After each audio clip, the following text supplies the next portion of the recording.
রাকসু নির্বাচনে প্রার্থী হয়েছেন ৫১ বছর বয়সী শাহরিয়ার মোর্শেদ খান। সাংবাদিকতা বিভাগের চতুর্থ বর্ষের শিক্ষার্থী শাহরিয়ার মিডিয়া ও প্রকাশনা পদে মনোনয়নপত্র তুলেছেন।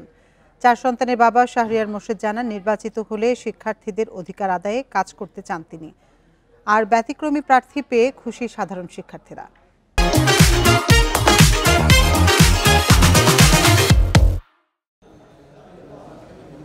মুখের চামড়া কিছুটা ভাঁজ পড়েছে, মাথায় চুল কম, দাড়িও পেকে গেছে এমন একজনকে পাওয়া গেল রাকসু নির্বাচনে। বয়স কিংবা শারীরিক প্রতিবন্ধকতা কোনো কিছুই রুখতে পারেনি ৫১ বছর বয়সী শাহরিয়ার মোর্শেদ খানকে।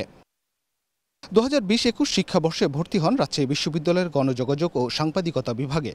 এবার রাকসু নির্বাচনে মিডিয়া ও প্রকাশনা পদে মনোনয়নপত্র তুলেছেন। জানান, শিক্ষার্থীদের অধিকার নিয়ে কাজ করতে চান তিনি। পুনরুদ্ধার করার মানসিকতা তার ভিতর কাজ করে, তো আর সংগ্রামী মানুষগুলোর ভিতর আর সেই কাজটা বেশি করে। তো আমি সেই মেন্টালিটিতে চিন্তা নিলাম, again I will be the student of public university and as will not be fact to me. সিরাজগঞ্জের ছেলে মোর্শেদ চট্টগ্রাম বিশ্ববিদ্যালয়ে পড়াশোনা শুরু করলেও পারিবারিক সীমাবদ্ধতায় তা শেষ করতে পারেননি। নানা চড়াই উচ্চাই পেরিয়ে আবারও শুরু করেন পড়াশোনা। একটা সংগ্রামী মানুষ হিসেবে এখানে আমার একটা ভালো একটা ভূমিকা থাকবে, বা আমি একটা অবস্থান তৈরি করতে পারবো। আর সবাই আমাকে চিনেন, জানেন, ভালোবাসেন। সেই বোধ থেকে ওটা আমি একটা বড় ধরনের একটা আন্তরিক সাপোর্ট মনে করছি, এবং অলরেডি সাড়াও পাচ্ছি অনেক। এদিকে নির্বাচন কমিশন বলছে, শিক্ষার্থী হয়ে থাকলে যে কেউ প্রার্থী হতে পারেন।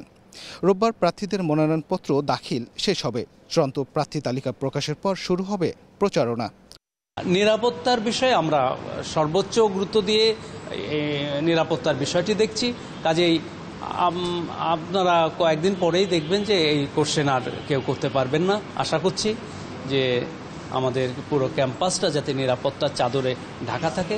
এবারের রাকসু নির্বাচনে কেন্দ্রীয় ছাত্র সংসদ ও সিনেট প্রতিনিধি নির্বাচনে ৪৭৯টি এবং হল সংসদে ৪৬৪টি মনোনয়ন ফর্ম সংগ্রহ করেছে প্রার্থীরা।